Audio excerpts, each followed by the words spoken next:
So, ayun na nga mga kasyenderas. Papagawa tayo ng kulungan. Ay, hindi pala ako. Nagpapagawa si AirPods ng kulungan. Antuyin mo na yan, kulungan pare ko eh. Broiler. Yun. So, yun pala mga kasyenderas. Gusto na rin mag-alaga ng broiler si AirPods. Parang gusto niyang gusto niyang ang tawag dito, gusto niyang kumita ng pera sa loob ng isang buwan. Kasi alam niyo mga kasyenderas, yung native na manok po kasi buwan po ang inaantay natin diyan bago ka magkapera. Siguro abot ng mga 5 to 6 months pwede nang pagkakitaan yung mga broiler yung mga native natin. So ngayon gusto nilang subukan yung broiler naman mga kasyenderas para makita po nyo yung ginagawang kulungan. Actually, kulungan na po ito. Kulungan na po ito mga kasyenderos. Medyo nilalagyan lang ng mga harang para hindi mahulog mga broiler. Parang ito yung gagawin lang nila. Simple lang mga kasyenderos. Kasyenderas.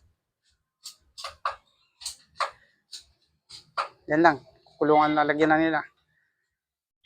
So, yan yung ano nila. Para kaway naman dyan, paring Joel. Yun!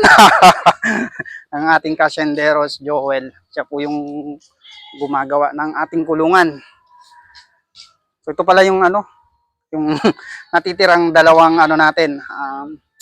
Rhode Island Red. Dalawa yung natira dun sa 15 piraso na binili natin. Medyo hindi ko alam.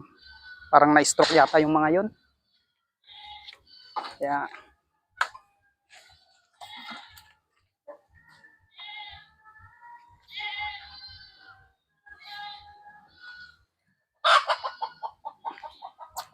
so, yun na nga mga kasyenderas. So, may nangitlog tayo na manok. Ayun. So,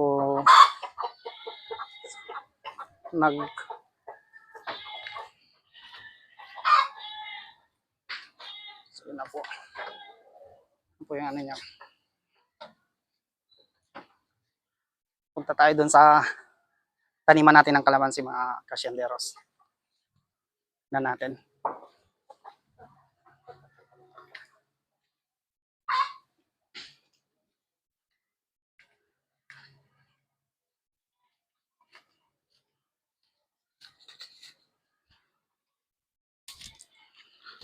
Tayo ngayon mga kasyenderos.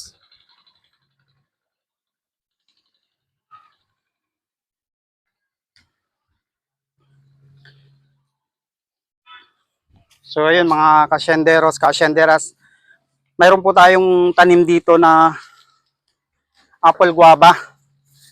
Ito medyo inaano na siya ng mga damo, nakyat na mga kasyenderos, pero pinutol na rin natin yung sa baba para mamatay yung yung damo.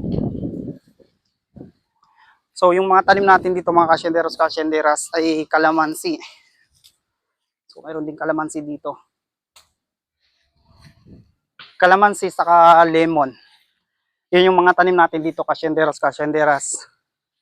So kung makikita natin, mayroon tayong ilang puno to. Yung kalamansi. 5, 10, 15.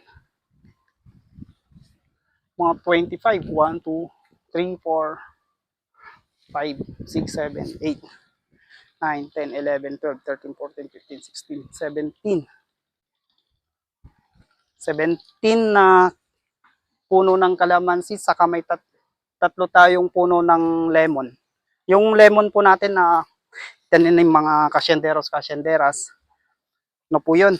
Yung mga malalaki po yung bunga mga kasyenderos. So, lapit natin ng kunti itong camera natin.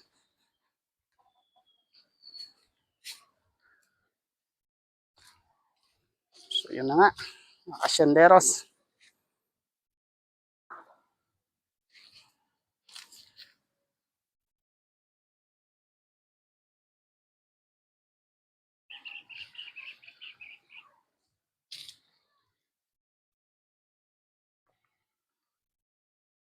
So, kung titignan natin dito mga kasyenderos, yung punla natin, na palay. So, green na po siya. Yun po siya, oh. Green na po siya. So, maganda rin po yung pagkakatubo niya mga kasyenderos. Ayun, oh. Makikita natin na maganda rin yung pagkakatubo niya.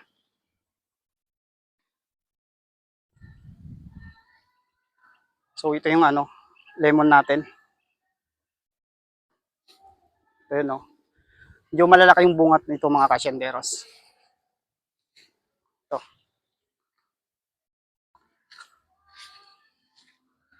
Oh, may mga bunga yung kalamansi natin, oh.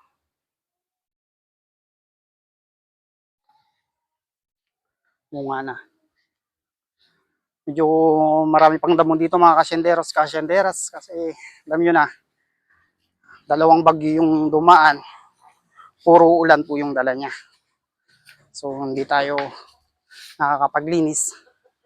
Saka syempre medyo malago yung mabilis yung paglago ng mga damo.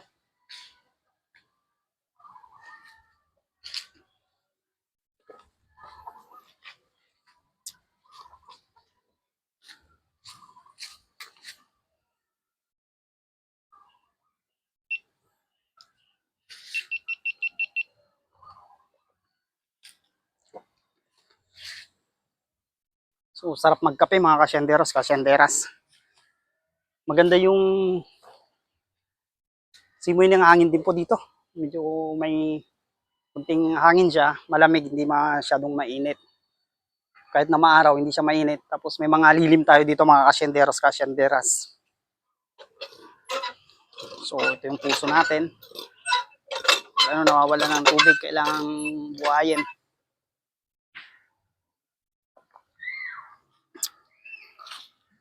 So, yun mga kasyenderas. Hanggang dito na lang muna yung ating